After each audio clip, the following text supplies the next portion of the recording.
Hi guys, just a little bit of an update. It's been a while since I last sent through a video, and I'm doing it in the dark, very mysterious, very undercover.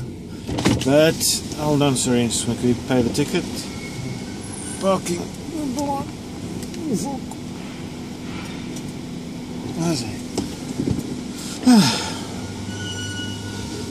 Alright, cool. So, where were we? Yes, it's a Movember beard. Handlebars. But it is for a good cause, and subsequently I'm liking it.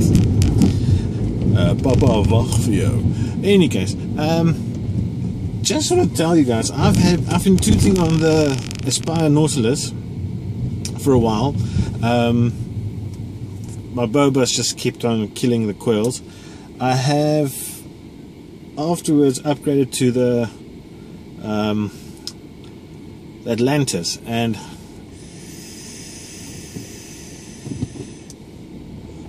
nothing happens because the battery is flat. In any case,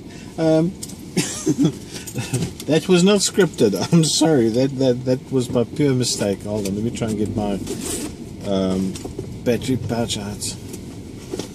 Don't you just hate it when your batteries die in the middle of nowhere? Any case, I think that will be my catchphrase. Any case, okay, we're back. Switching on. Oh gosh, come on, come on! This big Pro, in the previous episodes, whatever, I might have been showing it off quite a bit. This is turning out to become a pain in my bum, mainly because it was a beta unit that was sent through to me, but it's been cracking itself up the whole time. Not very cool, but hopefully soon I'll get a replacement of a different manufacturer. And did I actually switch it on? Low battery. Good lord. Let's try this one more time. I know I charge these batteries. Which one is it now? We'll soon see. Alright. It's supposed to be 25 watts. But what happens with the BEC is it's for some reason overshooting. Now it doesn't say it's overshooting, but you know it's overshooting when nothing freaking all happens, or you end up burning coils.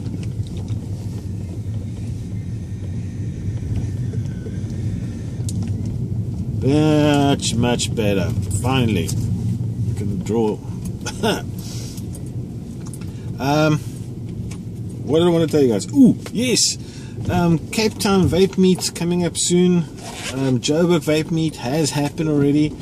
Perfect timing, by the way, guys. It was on the spot for payday. Unfortunately, being in Cape Town, I was not able to attend.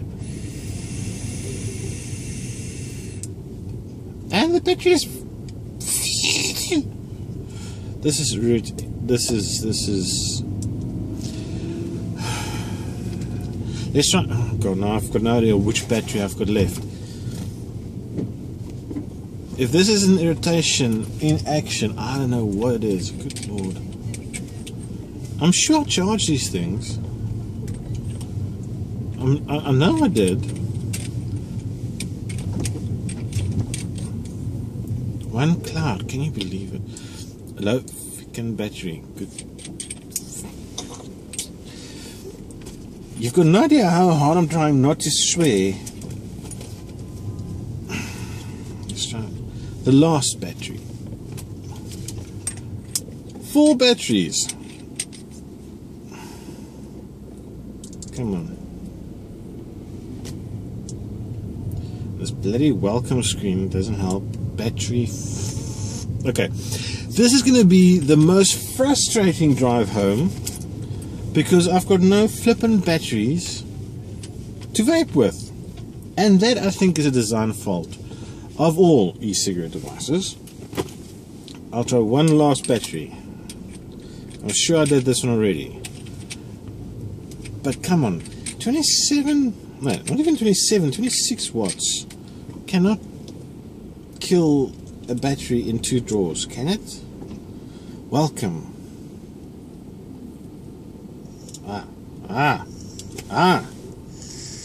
It's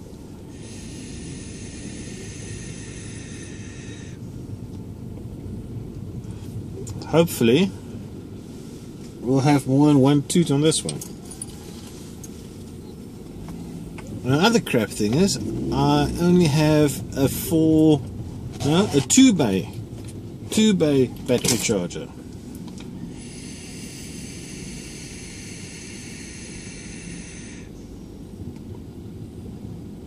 Okay, my impressions. Oh Lord, I'm going to have to open up the window. No, I'm not going to open the window. I'm going to set up the fan here. Alright, let's try this. Ooh, there we go. That's going to be better. Alright, so, from batteries, coming back to the Atlantis, it is a awesome vape, especially if you don't have a limo. Hopefully that's going to come soon. Thank you. Alright, so the Atlantis first impressions was explosion in the head, mainly because I was vaping on 18 Nick. That does have an effect, but it's awesome. Head rush of note. And by the way guys, I'm going to share with you the secret of total bliss in form of e-liquid. It is called Black Bobas. Now everybody in the forum knows what Black Bobas is. Those of you that are not aware of what Black Bobas is, if you like a good tobacco,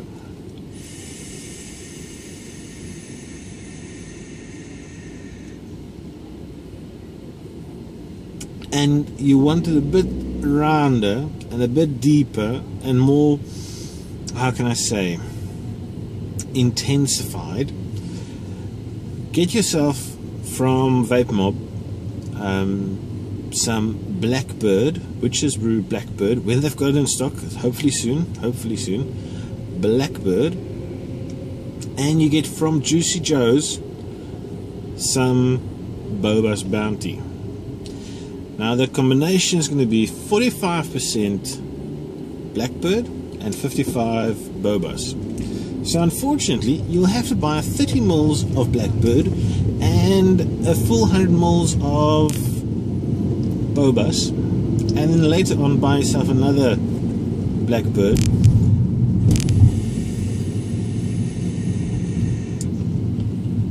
But I tell you, it's such a nice vape. Oh my word, it's good. Now, I've been tooting on 30 mils of King from, what's his face, Vape Cartel, and that's really good. That's very nice. And so far, it's the Atlantis coil is keeping up. It looks terrible inside, but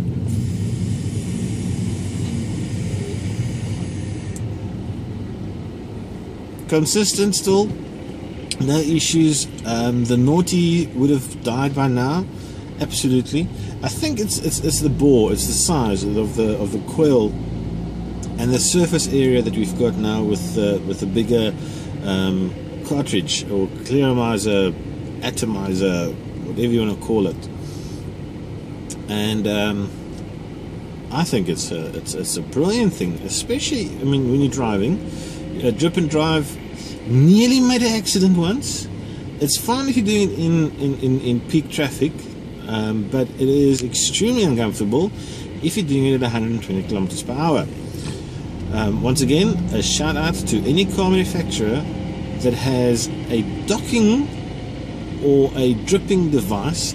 Like, imagine having it on your roof and you just go and you've got your drip. But I digress.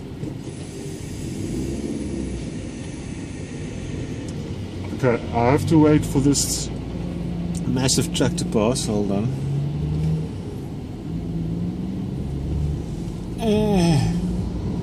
Okay, it's gone. Now, time for an update as to what's been happening in South Africa. We have had some mergers. Previously, I would have raved about Sub-Ohm Vapors and their juice collection.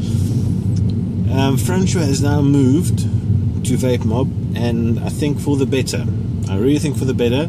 We're seeing a change in Vape Mob and the way that they're doing their things. Good on you for both Vape Mob and for Francois doing that merger. We're going to have excellent juices, hopefully in full supply constantly, because Daddy needs his Blackbird.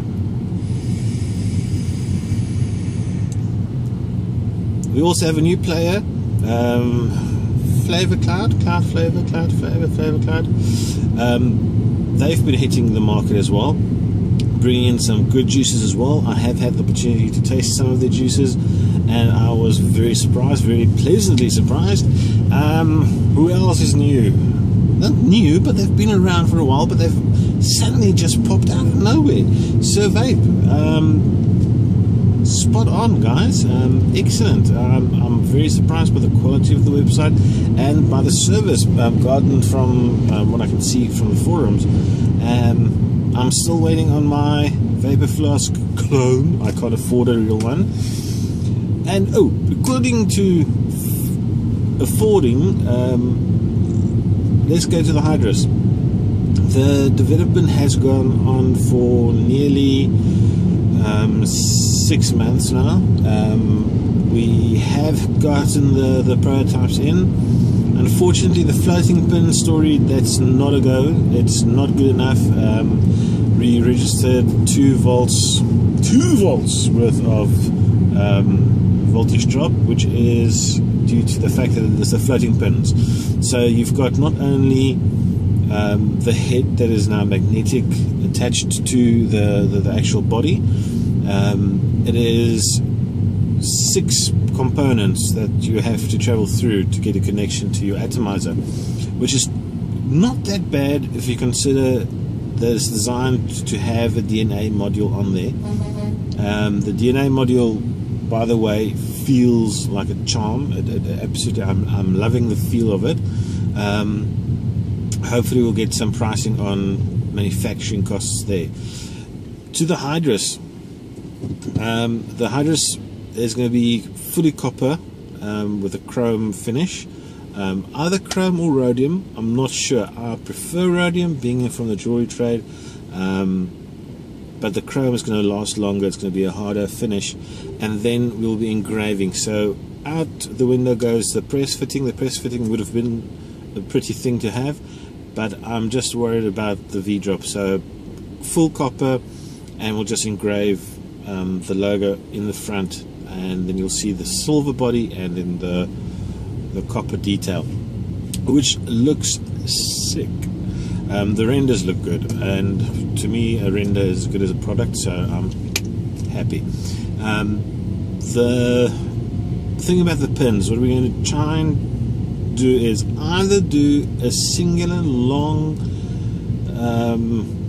connection, which will then slide, you'll slide the head over and through both as a solid component that is sprung, or it's going to be components that you are screw adjustable. I am in between the two, and I've got the engineers working on their side trying to figure out a better way of doing it. And because we've got 5 sets of 7 heads already, I hope to be able to do a conversion that's not going to be costing me an arm and a leg. The DNA module, damn, I'm so excited for that. And that will be completely South African made. I don't want to take it outside of South Africa.